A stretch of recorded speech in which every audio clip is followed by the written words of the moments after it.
यह Bible in one year का हिंदी प्रकरण है। 180वां दिन। अपने जीवन की योजना कैसे बनाएं।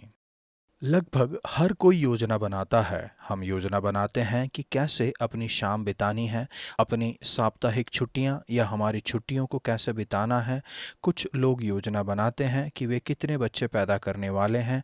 वे अपनी पढ़ाई के लिए योजना बनाते हैं। हमें अपने धन और हमारे दान के विषय में योजना बनाने की आवश्यकता है। लोगों के पास योजनाएं हैं, व्यवसाय में योजनाएं होती हैं, चर्च में योजनाएं होनी चाहिए।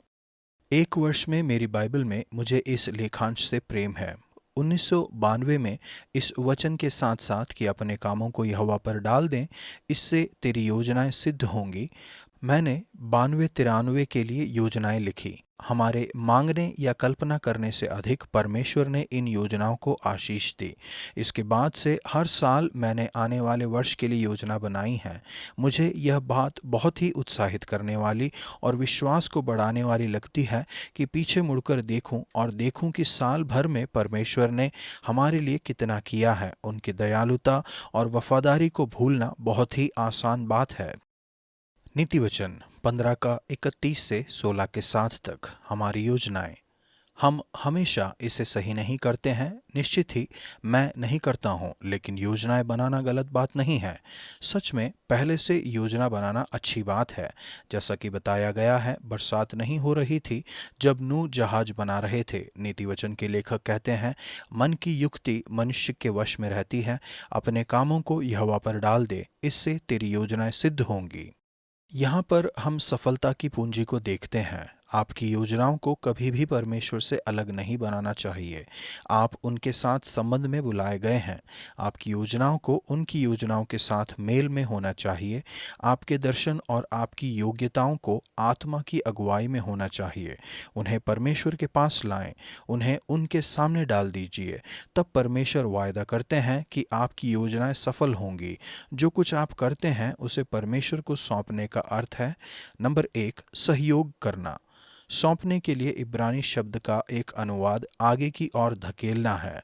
जीवन में चलने के लिए दो रास्ते हैं। एक है निर्णय लेना कि हम अपने जीवन को चलाने में सक्षम हैं परमेश्वर के बिना। अपने आप को प्रसन्न करने के लिए हम परमेश्वर के बिना योजनाएं बनाते हैं। यह घमंड और आत्मनिर्भरता का तरीका है। घमंडी को कुछ नहीं बताया जा सकता है क्योंकि वे सोचते हैं कि उन्हें पहले से ही सब पता है। दूसरा है अपनी खुद की इच्छाओं को अलग रखने के लिए तैयार होना। यह विश्वास और दीनता का तरीका है। सम्मान से पहले दीनता आती है। परमेश्वर के पास आपके जीवन के लिए अच्छी योजनाएं हैं। दीनता के साथ उनसे सहयोग करें। हर उस वस्तु को छोड़ने के लिए तैयार होकर जो आपके लिए उनकी योजना के बीच में आती है। नंबर 2, विश्वास रखना। अपनी योजनाओं को परमेश्वर को सौंपने का अर्थ है उनसे उनकी योजनाओं के विषय में बात करना, उनके साथ बैठकर योजना बनाना। हर दिन की शुरुआत में आप अपनी योजनाओं को उन्हें सौंप सकते हैं। मुझे लगता है कि छुट्टियां अच्छा समय है आगे की योजनाएं बनाने के लिए और महीनों या आगे आने वाले साल को परमेश्वर को सौंपने के लिए। मुझे याद है जब मैं नायक डेविड सुचैट की बात सुन रहा था, जब वह हाल ही में एक मसीही बने थे। रेडियो पर उनसे पूछा गया कि क्या कोई ऐसी भूमिकाएं हैं जिन्हें वह अब नहीं करेंगे। उन्होंने जवाब दिया, यह एक बहुत ही कठिन प्रश्न है। अब मैं केवल यह बता सकता हूं कि जब मुझे एक भूमिका का प्रस्ताव दिया जाता है, तब मैं जाकर इसके विषय में प्रार्थना करता हूं, और यदि मुझे महसूस होता है कि यह गलत है, तब मैं इसे मना कर देता हूं, जबकि इससे पहले मैं पूछता था कितना मिलेगा। नंबर 3, सलाह लें। परमेश्वर कहते हैं, हाय उन बलवा करने वाले लड़कों पर जो युक्ति तो करते हैं परंतु मेरी ओर से नहीं। वे मुझसे बिना पूछे मिस्र को जाते हैं। परमेश्वर को सौंपने का अर्थ है उनकी सलाह लेना और उनके साथ अपनी योजनाओं की चर्चा करना और उनकी बुद्धि और सलाह को खोजना। जब बड़े निर्णय लेने होते हैं, तब एक बुद्धिमान मनुष्य दूसरों से सलाह लेगा, यह देखने के लिए कि आपने परमेश्वर से सटीक रूप से सुना है या नहीं। परमेश्वर को अपनी योजनाएं सौंपने के बाद आप सफलता के उनके वायदे पर भरोसा कर सकते हैं। परमेश्वर आपकी योजनाओं पर सार्वभौमिक हैं। मन की युक्ति मनुष्य के वश में रहती है, परंतु मुंह से कहना यहोवा की ओर से होता है। मनुष्य मन में अपने मार्ग पर विचार करता है, परंतु यहोवा ही उसके पैरों को स्थिर करता है। परमेश्वर आपको योजनाएं बनाने के लिए स्वतंत्रता और उत्तरदायित्व देते हैं। आपके लिए यह सकारात्मक रूप से सही है कि यह करें, और तब भी परमेश्वर आपकी योजनाओं को आपके भविष्य में जोड़ते हैं। यह सक्रिय या भाग्यवादी होने का एक कारण नहीं है। इसके बजाय यह एक उत्साह है कि आप सुनिश्चित हो सकते हैं कि परमेश्वर पूरी तरह से आपके जीवन को नियंत्रित कर रहे हैं। आपको निर्णय न लेने की अवस्था में ठंडे होने की आवश्यकता नहीं है। आप भरोसा कर सकते हैं कि परमेश्वर सभी चीजें उनके लिए भलाई में बदल देंगे जो उनसे प्रेम करते हैं। परमेश्वर, मैं उन अद्भुत तरीकों के लिए आपकी स्तुति करता हूँ और आपका धन्यवाद देता हूँ जिस तरह से आप उन योजनाओं को आशीष देते हैं जो मैं आपको सौंपता हूँ। इस वर्ष मैं आपको भविष्य के लिए अपनी सभी योजनाओं को सौंपना चाहता हूँ। नया नियम, प्रेरितों के काम 19 का 14 से 41 तक। पौलुस की योजनाएं। पौलुस एक युक्तिकारक सोचने वाले व्यक्ति थे। उन्होंने सावधानी पूर्वक योजनाएं बनाई। जब ये बातें हो चुकी तो पौलुस ने आत्मा में ठाना कि मक्किदुनिया और अखाया से होकर यरूशलेम को जाऊं, और कहा, वहां जाने के बाद मुझे रोम को भी देखना अवश्य है। इसलिए अपनी सेवा करने वालों में से तिमुथियुस और इरास्तुस को मक्किदुनिया भेजकर वह कुछ दिन आसिया में रह गया। पौलुस के दर्शन, मिशन और योजनाएं संपूर्ण विश्व में सुसमाचार प्रचार करने के इर्द गिर्द घूम रहे थे। उनकी युक्ति शहरों पर केंद्रित थी: यरूशलेम, रोम, कुरिन्थ और इफिसुस। जितने लोगों तक संभव हो सके सुसमाचार का प्रचार करते हुए उन्होंने शहरों में बहुत समय बिताया, चाहे आराधनालय में या व्याख्यान वाले सभागृह में।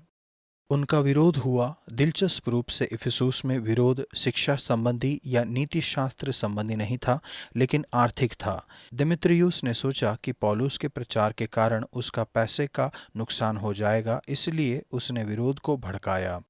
लेकिन परमेश्वर के पास भी एक योजना थी। आज के लिए दूसरा नीति वचन हमें बताता है कि परमेश्वर ने सब वस्तुएं विशेष उद्देश्य के लिए बनाई हैं। इस घटना में परमेश्वर ने नगर के मंत्री के द्वारा काम किया। उनके कार्य ने फिर भी बलवे को रोका। परमेश्वर अक्सर उन लोगों के द्वारा काम करते हैं जो विश्वासी नहीं हैं, ताकि अपनी योजनाओं को पूरा करें।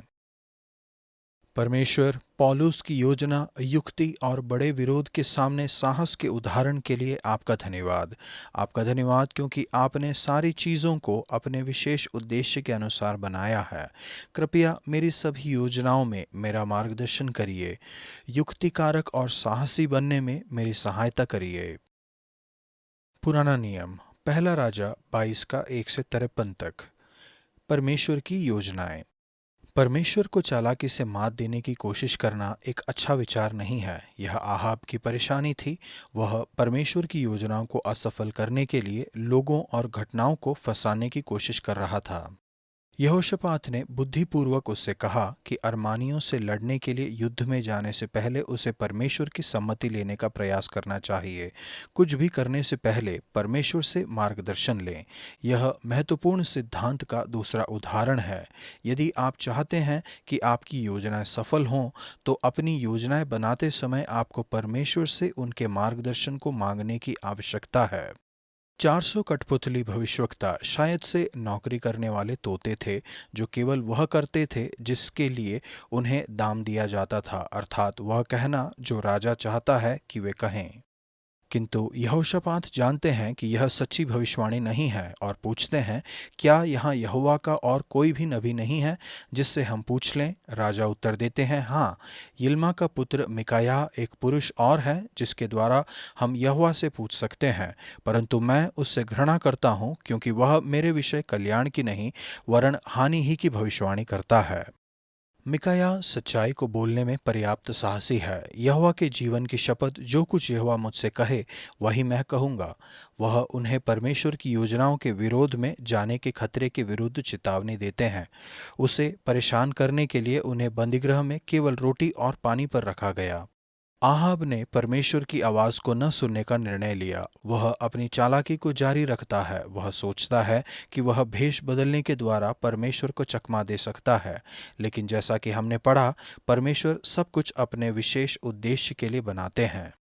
हम इस सिद्धांत को काम करते हुए देखते हैं। जैसे ही किसी ने अटकल से एक तीर चलाया और वह इस्राएल के राजा के झिलम और निचले वस्त्र के बीच छेद करके लगा, राजा मर गया और कुत्तों ने उसका लहू चाट लिया, जैसा कि यहोवा के वचन में कहा गया था।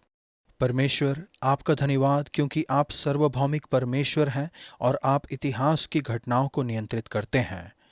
परमेश्वर, उन समयों के लिए मुझे क्षमा कीजिए जब मुझे शायद से पता था कि मैं गलत रास्ते पर हूं, लेकिन तब भी घटनाओं को मात देने की कोशिश की। मेरी सहायता करिए कि हमेशा आपकी योजना के साथ मेल में रहूं। होने दीजिए कि मेरी योजनाएं आपकी योजनाएं हों और ये योजनाएं सफल हों। नीति वचन 16 का 2। मनुष्य का सारा चाल चलन अपनी दृष्टि में पवित्र ठहरता है, परंतु यहोवा मन को तौलता है। हमारा अभिप्राय कभी कभी थोड़ा मिश्रित हो सकता है। आज का वचन, अपने कामों को यहोवा पर डाल दे, इससे तेरी कल्पनाएं सिद्ध होंगी। नीति वचन 16 का 3।